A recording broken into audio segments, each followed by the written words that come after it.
There's just so much. You're listening to a Mamamia podcast. Mamamia acknowledges the traditional owners of land and waters that this podcast is recorded on.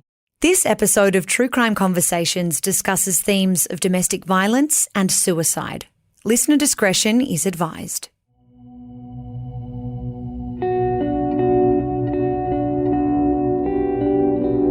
It's the 12th of August 2021 in the town of Moab, Utah. A passerby has just seen a young couple in a fight on the side of the road. He drives past them, but there's something disturbing about the scene he's just witnessed. So he picks up the phone and dials 911. Hi, I'm calling. I'm right on the corner of Main Street by Moonflower, and we're driving by, and I'd like to report a domestic dispute. What were they doing? We drove by, and the gentleman was slapping the girl. He was slapping her? Yes, and then we stopped. They ran up and down the sidewalk. He proceeded to hit her, hopped in the car, and they drove off.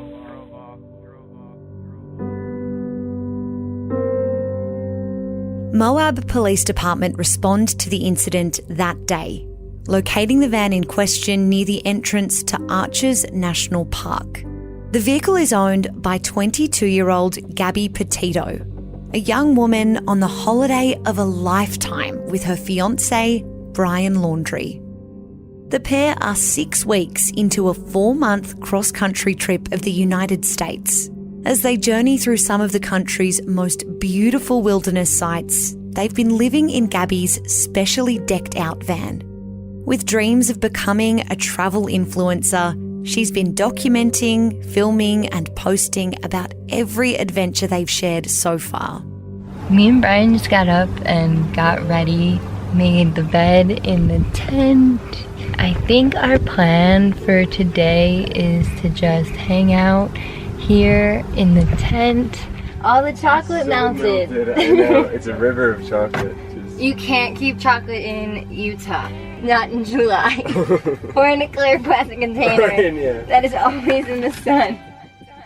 But the police call tells a different story to the one of joy and wanderlust on Gabby's YouTube and Instagram.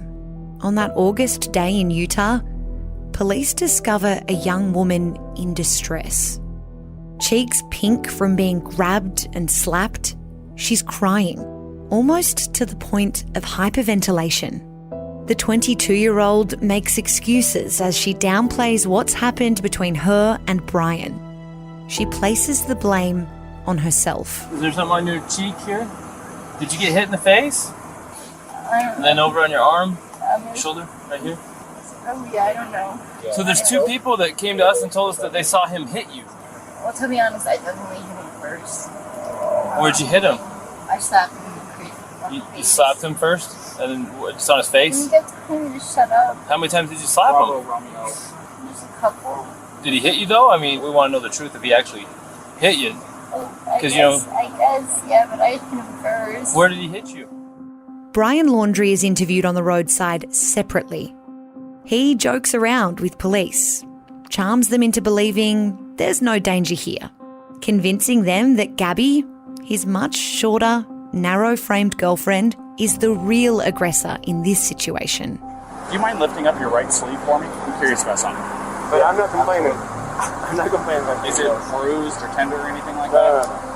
I'm fine. I look at it. I hope she doesn't have too many complaints about me. Gabby Petito is exhibiting what the whole world would come to see as the chillingly obvious red flags of a victim of domestic violence.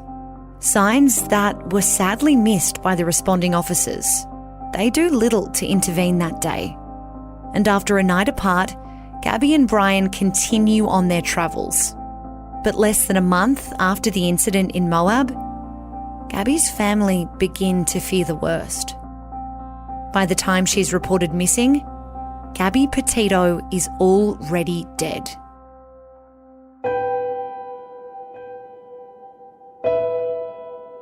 I'm Emma Gillespie and this is True Crime Conversations, a Mamamia podcast exploring the world's most notorious crimes by speaking to the people who know the most about them. In 2021, Gabby Petito became a household name. It was her lifelong wish. But the circumstances surrounding her notoriety were a far cry from the hopes and dreams of a budding YouTuber. After Gabby and her van vanished mid-cross-country trip, her high-profile disappearance sparked an unprecedented social media movement to find her. An unstoppable onslaught of amateur sleuths and armchair detectives exposed a story no one was prepared to ignore. As the world hung on each development in the nationwide search for Gabby, her fiancé, and the truth. Our guest today, co-host of Channel 9's The Today Show and journalist Sarah Arbo, covered this case extensively for 60 Minutes. She spoke to investigators, criminal profilers, and exclusively interviewed Gabby's parents. Sarah joins me today. I want to start with Gabby. You've spoken at length with her parents. What was she like? How do they describe the kind of person she was? Yeah, it was such an incredible honour and privilege to be able to interview her parents. She's from a beautiful blended family and they are so harmonious. So her parents split when she was quite young. They had her quite young, Nicole, her mother, Joseph, her father, and have since repartnered and sort of had their separate relationships but maintained a really close relationship as a family. And so speaking to each of them to get their insight, and even from her step-parents as well, to them, Gabby was just sort of the light of their lives. I think her mum described her as a spitfire. Like just had a real energy, a real zest for life. Her dad, Joe, would often talk about how, you know, even in those early days, like as a child, she was always bringing people along for the journey. She wanted everyone to experience the best of life. She was adventurous. She was always daring. She was always the one up for the challenge, and she would always encourage people to come along with her. So from all accounts, according to her family at least, that, you know, she was a really generous soul and somebody who just enjoyed life and the beauty that's on offer.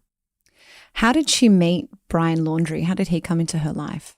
Yeah, so her and Brian went to school together, actually. So they knew each other as teenagers. And then I think they were friends. They had similar friendship group. But it wasn't until later in life, or just after leaving school in 2019, when they became a couple. And I think because probably they had that sort of friendship history, their relationship escalated. I mean, in 2019, that's not so long ago, right? And so then they were engaged pretty quickly and then set off on this road trip together.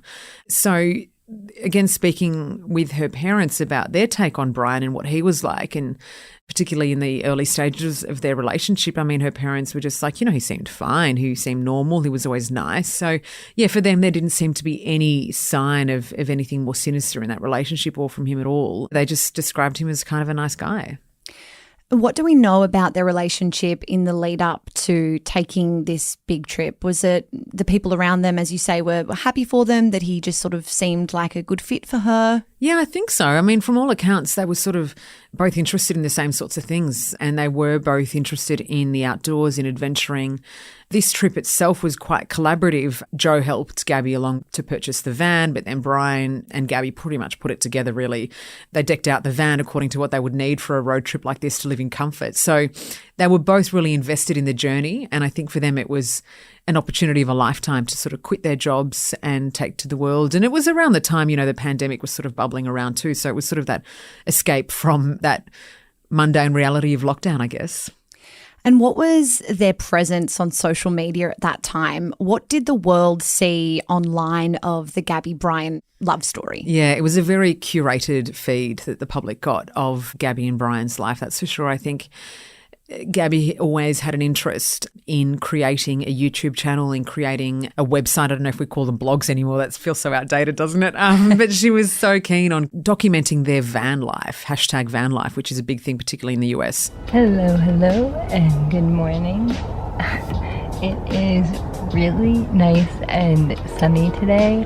And so for her, this trip was an opportunity to really bring the public along the ride with them. And so she was documenting all the travels, all the experiences, and what life was like, you know, living out of a van. Some of the videos are as mundane as having, you know, her muesli in the morning and the chocolate melting in it. You know, there's segments of that we've seen. And then obviously there's that incident when she's in the tent and it starts raining and she's got to hold it up with her hands. You know, so there's all these little snippets of life on the road. Coming in on me. The wind is so bad. I've just been sitting here like this for a while. That's how we got an initial taste of them. it wasn't really until that body cam footage that we got perhaps a more accurate picture of what life was like for them on the road. How serious was Gabby about using this trip, not just as the adventure of a lifetime, but as content creation, as an opportunity to sort of build this brand that she was hoping to make a career of? Yeah. And was that at odds with what Brian thought she was capable of? The interesting part about that is I think it was both, definitely. So it was as much about the adventure as it was about curating this feed and trying to launch herself perhaps as a travel influencer or an influencer full stop. I think that's an element of it. I mean, we see that so often in today's world, right? So many people have been able to make careers out of that. I think she was trying to ride that wave. There is also that element of it actually being quite hard work. It's not just a matter of taking a photo and posting it. You've got to apply a filter. You've got to put the backing track music to it. You've got to perhaps narrate it, whatever else you want to add to it to really give it that higher production value that's worthy of a YouTube, that's worthy of the clicks that you're looking for. But one sign I think we got kind of early on that perhaps it was more difficult than either she was expecting it to be or maybe that it caused a bit of a rift in their relationship was in that body camera footage we saw Gabby say to one of the officers who was interviewing her, "He doesn't think I can do it," referring to Brian about her website. Trying to start a blog. So I've been building my website, so I've just been really stressed and he doesn't really believe that I could do any of it. So that's kind of been like I don't know, he's like down there. I don't know, we've just been fighting all morning and he told me I needed to calm down. Yeah. But I'm perfectly calm. I'm calm all the time and he really stresses me out. I mean, she was in such a hyper-emotional state at that point, and that's obviously something that was really weighing on her and perhaps contributed to the dysfunction in their relationship at that particular point. But I think it was really her just wanting this dream of creating a YouTube channel and being a success online, and perhaps him not believing in her the way that a supportive partner should. So I think that was a bit of a fracture there that we saw. I want to talk about that moment a little bit more. So we're 6 weeks into this trip and cracks begin to appear. Yeah. It starts with a bystander witnessing a fight. What can you tell me about that call to police? What was learned about that run-in in Utah?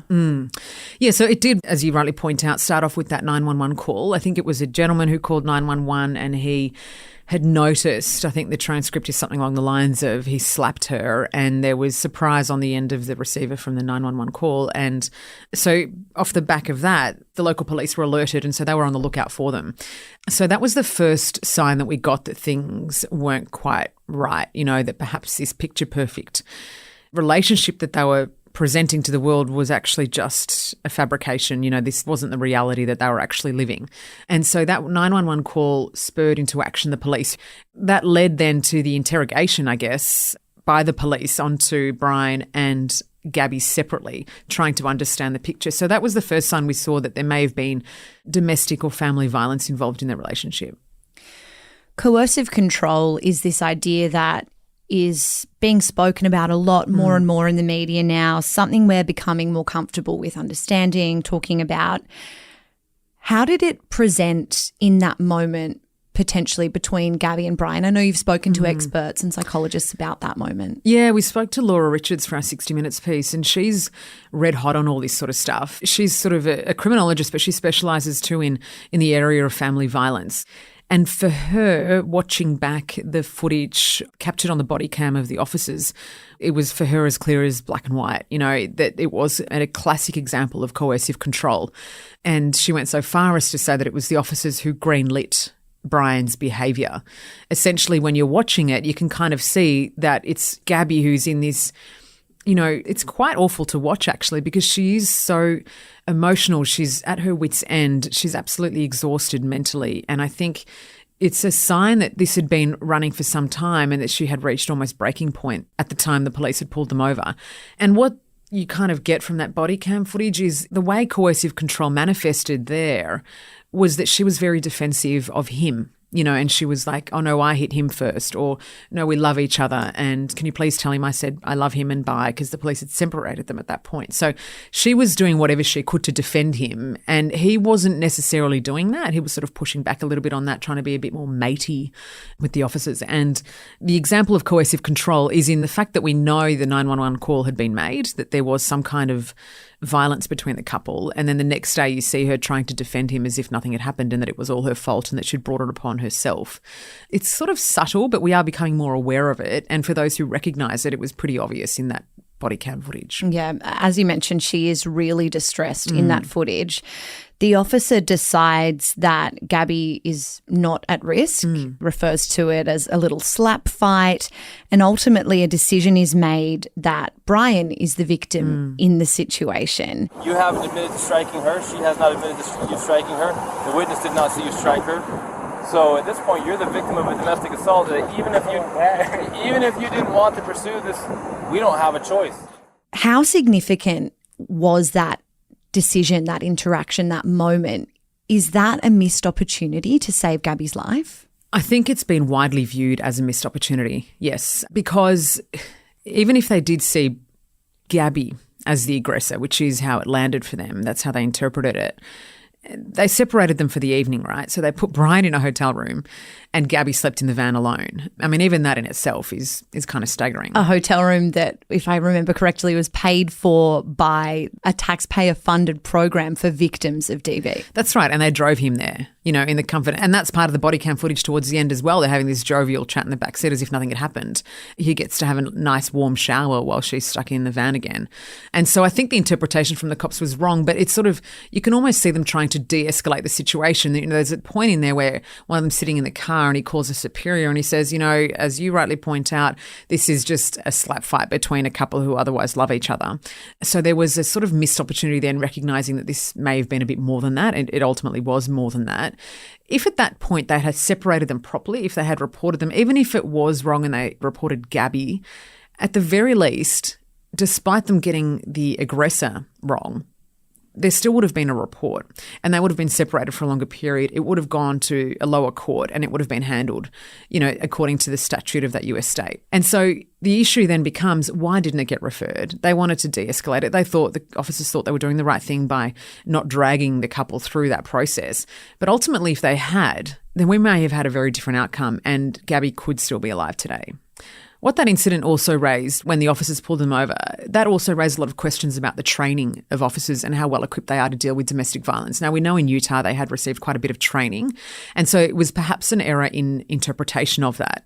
And I guess that on a broader scale, you take Gabby and Brian out of the mix, it's something that we can all learn from, is really understanding domestic violence in all its different nuances and contexts, and especially when it comes to coercive control, because something like that can be so subliminal. It can be such an undercurrent in a relationship that isn't necessarily recognised. So I think it's something that, in hindsight, that officers and law enforcement generally across the US and the world will be more aware of. And if that's at least a single lesson we can take away from this, then I know for sure that the Petito family would be greatly relieved if that was a lesson. There was a couple a short time later who crossed paths with Gabby and Brian, and you've spoken to them. What did they tell you? Yeah, it's interesting because we spoke to them and they were likely, we suspect, the last people to see Gabby alive. So that was at a Mexican restaurant in Wyoming, and they noticed a sort of an unhappy couple. I think the way it was described was that Gabby was at her wit's end. So that was Matt and Nina, and Nina in particular, said that to her it seemed as though Gabby was emotionally overwhelmed. And I feel like that's the Gabby that we saw in the body cam footage. So it kind of marries up with Nina's interpretation of what she witnessed in the restaurant that night. And if you think about that, it is alarming that despite what they'd experienced, they weren't able to kind of put the challenges they were facing as a couple aside, and it, escalated the way it did. So the fact that the public is noticing that there was a rift between them also tells us a lot about the relationship and the state of mind that they were in at that time.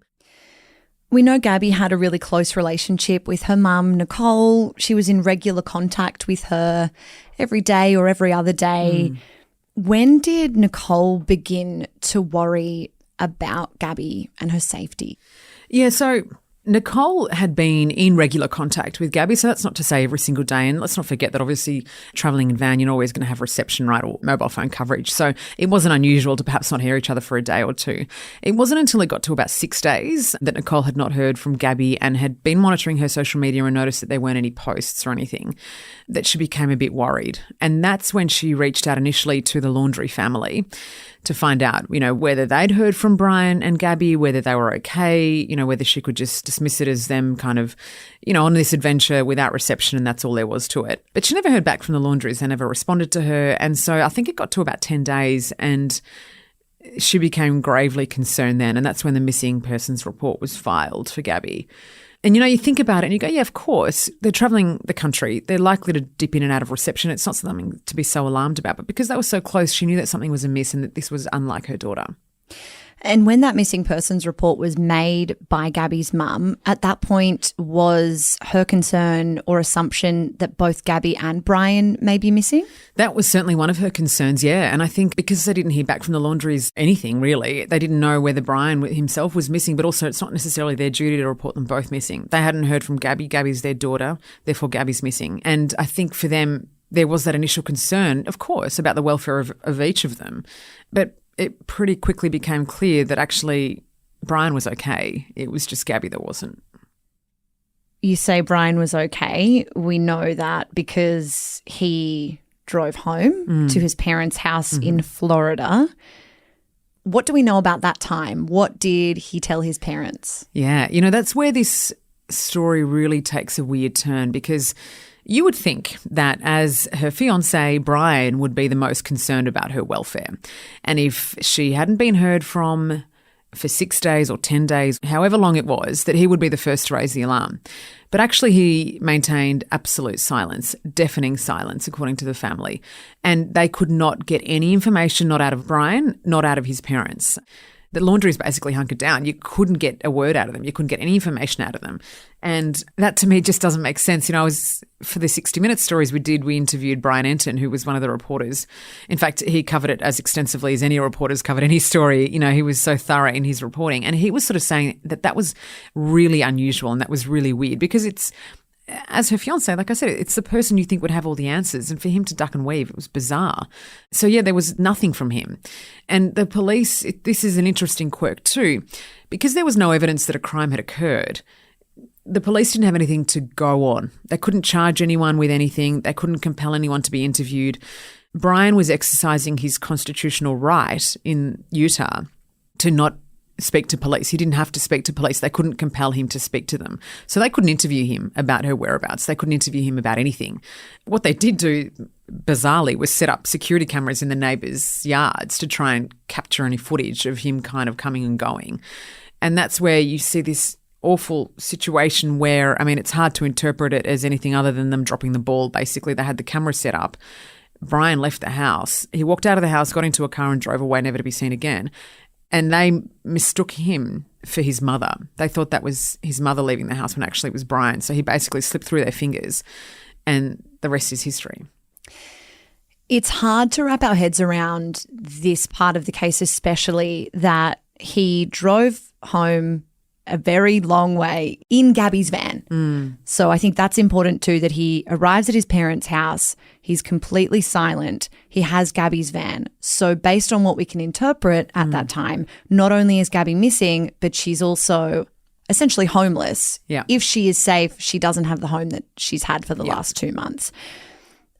In terms of law enforcement and their options at the time, why weren't they able to question Brian at least about the van? Well, I think it's because the way they put it was that there was no evidence of a crime. So I suppose if they were concerned that he'd stolen the van, then that could be deemed a crime, but that wasn't a concern of theirs initially. It doesn't make much sense, does it? Even for me now, I still scratch my head and wonder why they wouldn't just talk to him. He was exercising his constitutional right, as I understand it. He didn't have to speak to them. And so it's bizarre to me that they can't compel him to speak in any way. But also his parents didn't speak. And that to me is also really concerning. The fact that your son would come home without his fiancée and then not speak about her, or perhaps speak about her, we don't know. And for them to remain silent. The only way that we knew that something was amiss was when Nicole, Gabby's mother, heard that the Laundries had hired a lawyer. And so for her, she was like, hang on a minute, this makes no sense at all. Why would they need a lawyer? What the hell has happened here? And so that's when we see all this movement around them filing the missing persons report, all this stuff about getting in the public eye. And as we know, as soon as that was in the public eye, it absolutely had a life of its own, and it took off with armchair detectives left, right and centre the world over, really breaking down this case. diving into all her social media posts. They created their own timelines based on the colour of her hair and whether her roots had grown out, what she was wearing. It was quite extraordinary. So there were all these armchair detectives in the place of actual detective work because there was very little the cops could do at that time. How would you describe that time, especially given that role of social media? Had we ever seen anything like that before? I'd never seen anything like that before. It's interesting because the age we live in, social media is just a part of our life. You know, in this case, it was mainly TikTok, but whether it's TikTok or Twitter or Instagram or Snapchat or whatever social media platform you choose, it was incredible to see how many people really jumped on board. I mean, there was like the hashtag Gabby Petito. And if you hit that, you were down a rabbit hole of various different takes on what happened to her, where she was, what had happened to Brian, and the breakdown in their relationship, their social media posts, the police body camera footage. So, you know, in a way, there was actually an abundance of information out there for everyone to kind of jump on and dissect. But in terms of the way that had galvanized the online population, I'd never seen anything like that before. And it just goes to show you the power of social media and the power of this sort of online community. I mean, obviously a lot of it was hot air and people had their random takes. I mean, some of it was quite ridiculous. A lot of it was quite absurd. Conspiracy theories. Yeah, all these conspiracy theories. And I mean, I don't know how much of that actually assists police. In fact, it probably makes their job harder because then there's all this misinformation out there as well, right? And so people are claiming that they've cited Gabby or they've cited Brian. I think at one point this poor man was photographed and everyone thought it was Brian, and then he was just like jumped on, and it wasn't Brian. It was like, man, I'm just this bloke, you know. So it can be dangerous, right, if it's not done with care. But then there was an example of it actually providing a breakthrough in the case. And we interviewed the Bethunes, who were also like a sort of a van life family, Kyle and Jen, and their kids. So they travel around the country as well in a van. And for them, that's just their life. That's what they do. And they document their life. They also have a YouTube page. They also have a website where they share with the world their experiences on the road. And so Jen was sort of detailing to us when I spoke to her, the moment they realised that they'd captured footage of Gabby's van, they were trawling through their vision going, this kind of fits the time frame that we were in Wyoming at the same time as them. Let's just look back at the vision we've captured to see on the off chance that we may have captured something. Lo and behold, they go through some of their vision, and just off to the side, left of frame, is a white van. And not a few hundred metres away from that was where Gabby's body was ultimately found. So that piece of information was pivotal for police. They obviously immediately passed that on, and then the search began around that area. And that's when Gabby's body was found. So despite all the crap that was online, all the misinformation, there was that one little piece of evidence that was useful ultimately to police and to this case. And did that mean police were able to also place Brian at that location at that time, given that he was the one that then drove that van away from that location? You know, I don't know about the whereabouts of the van after that. So I think for the police, it was just placing Gabby and Brian, certainly Gabby, at a particular location at a particular point in time.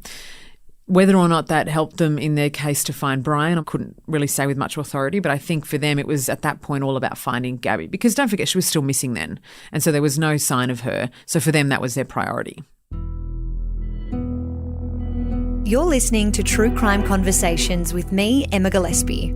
I'm speaking with Today Show co-host and 60 Minutes contributor Sarah Arbo about the disappearance of Gabby Petito.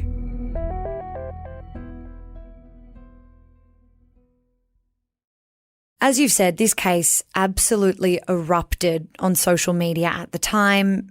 Gabby did have a bit of a following of her own by the time she went missing, but why is it, do you think, this case blew up in the way that it did, you know, not just in the US, but all around the world?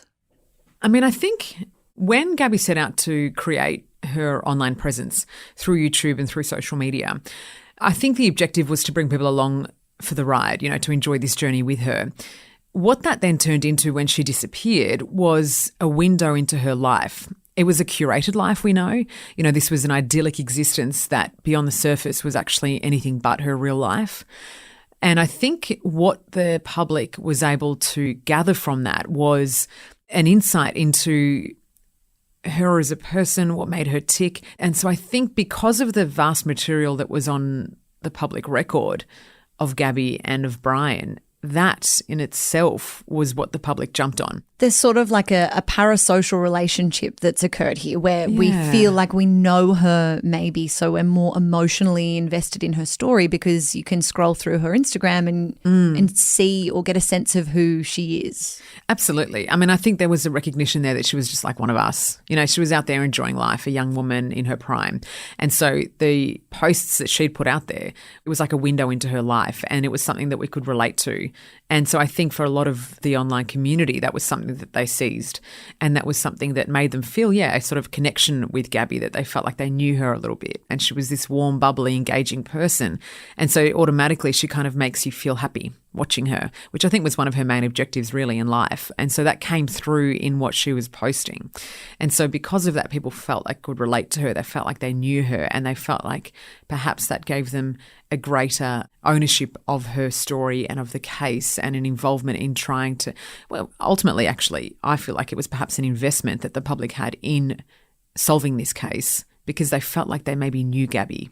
Because there is this narrative about why did the public jump on Gabby Petito's case versus any other missing person's case. And I think it's because of the access that the public had to her, what she'd put out there. You know, you look at any other missing person's case and perhaps the same kind of information about them and their life doesn't exist.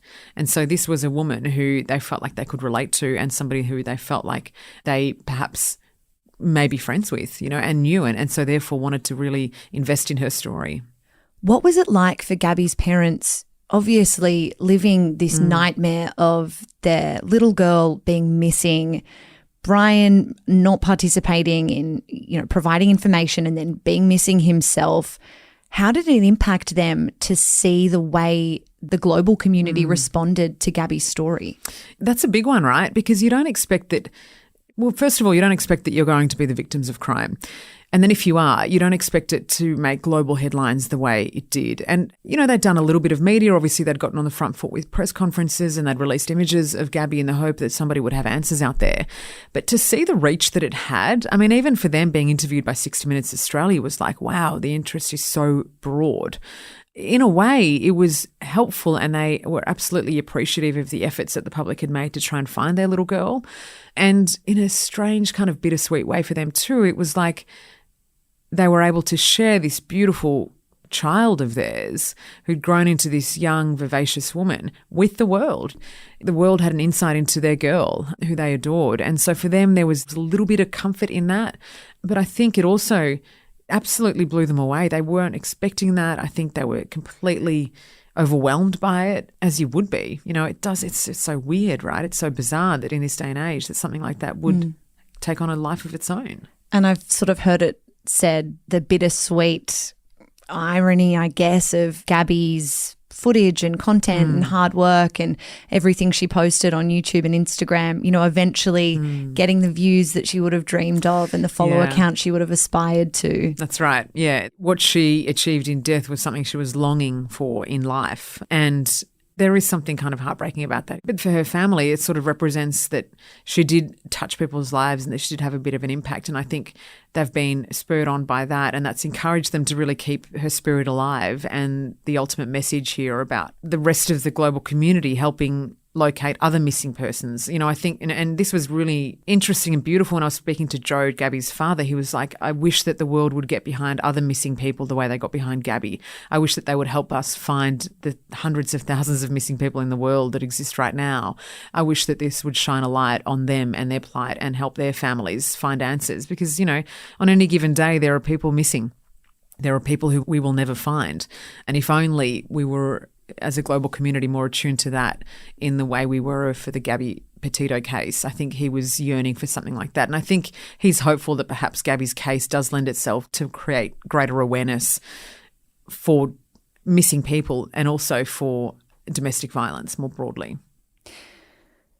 So we've got two wide-scale national searches happening on different sides of the US at the same time. I want to go back to that breakthrough when things come to a head in the search for Gabby Petito. What can you tell me about the steps that were taken after that van was sighted, police are notified? What was discovered? Yes, it was on the 19th of December, 300 metres from where the Bethune family had spotted Gabby's van. that police found her body. So it was about 3 months after she'd been killed that her body was found. And so they obviously had to identify the body. The remains weren't necessarily identifiable immediately. And once it had gone to the coroner, they determined that it was a homicide and that Gabby had died by strangulation. And so they were on the hunt for her killer. They only ever had one suspect, and that was Brian Laundrie, but they didn't have enough evidence to pin him down. So after finding her body, there was a warrant issued for his arrest, but it wasn't for her murder.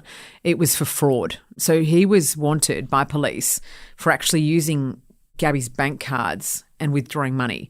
So the charge was knowingly and with intent defrauding using one or more unauthorised access devices, namely a Capital One bank debit card and personal identification numbers. So that was what actually they wanted him on. And so that's when they ramped up the search for Brian. And so this case took another turn.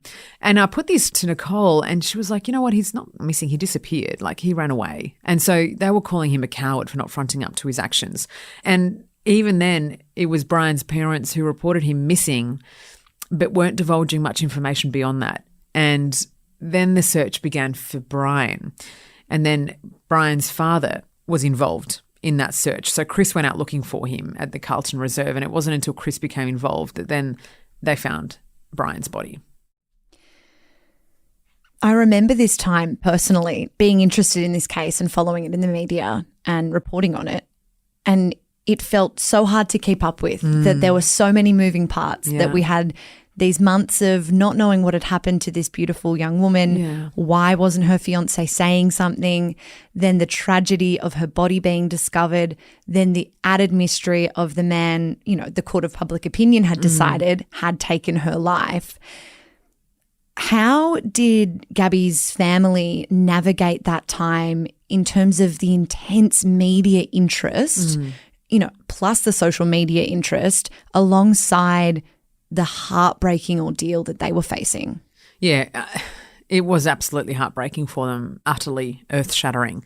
I mean, the emotion and the devastation was written all over their faces when we interviewed them, and it was just something that's hard to hide. I hope that she didn't suffer and that she wasn't in any pain. Just hoping that at that moment, that she was in a place that she wanted to be, looking at the beautiful mountains. It's something you never think is gonna, you see it. You never, ever think it's gonna be yours. It's just, it's surreal. For them, it was all about raising awareness of missing people, of domestic violence, of wanting justice. It sort of goes back to that point we were discussing earlier.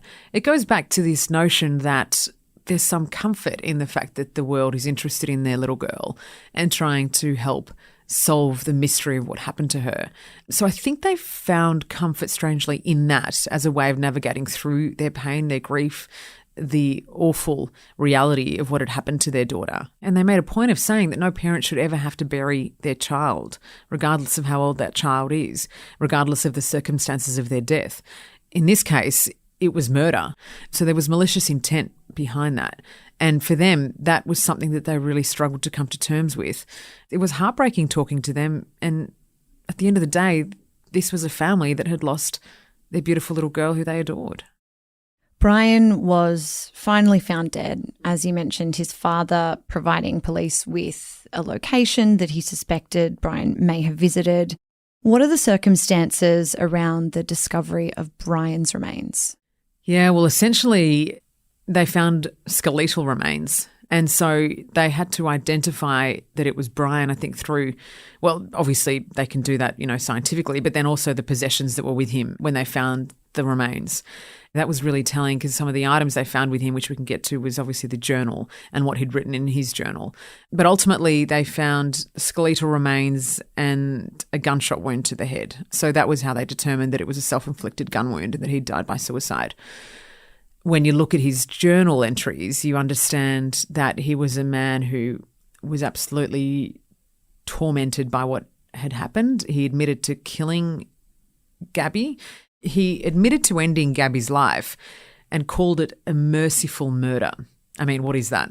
Yeah. Right? It's outrageous. And when you read it, he was sort of describing how he interpreted her emotional pain as something that couldn't be overcome, and that he was almost doing this in a way to save her from what she was experiencing and what she was going through. There's no way of justifying his behaviour, but that's how he tried to justify it himself. I suppose really those journal entries finally provided the answers that everyone was looking for. Who killed Gabby? Why was she killed? How was she killed? And then what happened to Brian?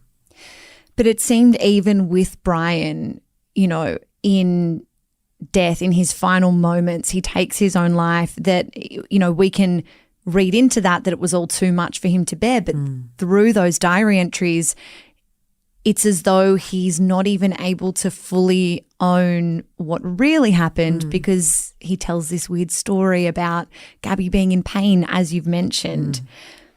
How did that confession, or sort of lack thereof, how did that tell us what sort of a person Brian Laundrie really was, or what sort of relationship he really had with Gabby?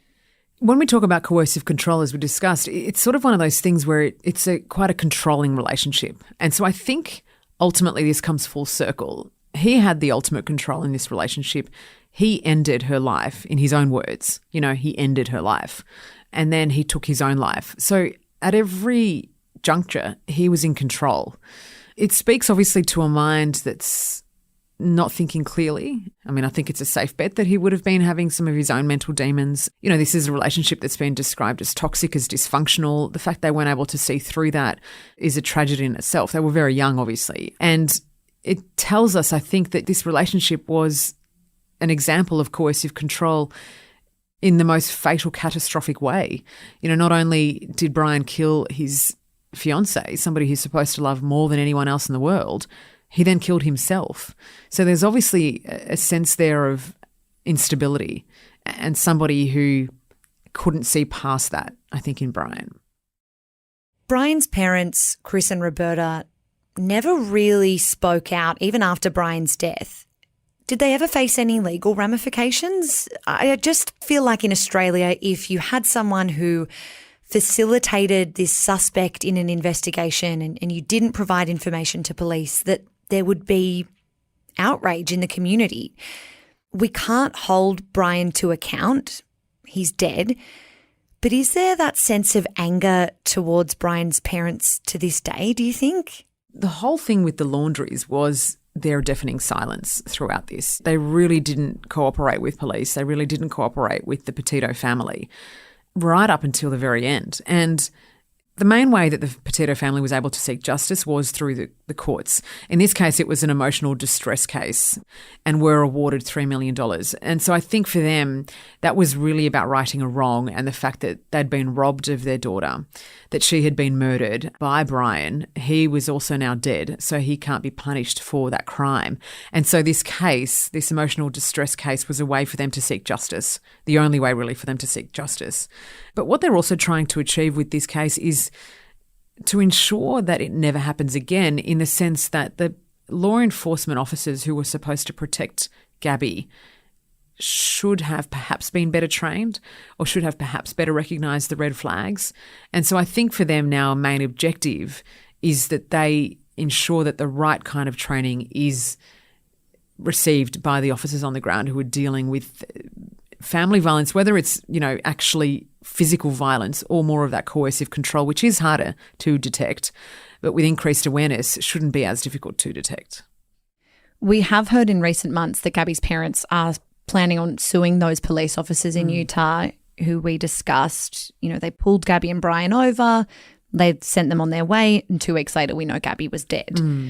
Do you think that they have something to answer for? Is there more to it that will be revealed? I think it does come down to training. You know, it's one of those things. I mean, it's hard to know if this was another couple, if they'd pulled them over and treated it the same way, whether the outcome would have been different or the same. As we said earlier, I think if they had acted differently and if they had followed the protocol and put it through the court system, I mean, there's every chance that the broader community, perhaps even the Petito family, if not the Laundrie family as well, would have been awakened to the coercive, controlling nature of their relationship, of Brian asserting that kind of control over Gabby's life. If we'd been awakened to that earlier, then we would have perhaps perhaps been able to prevent her death. And so I think that's one of the objectives of perhaps pursuing the police in this way and really ensuring that this doesn't happen again, that we know better next time, that the police are able to combat something like this better and that they're able to handle it. And even just for their own peace of mind. I mean, for the officers, so we had the 2 primary officers involved and then there was another couple, a woman and a man, I think, who were really distressed by what had happened and then were blaming themselves for the outcome. They weren't really involved in it at all, but just as sort of having witnessed it off to the side, to the peripheral, for them it was such an enormous impact on their own mental well-being that they felt this.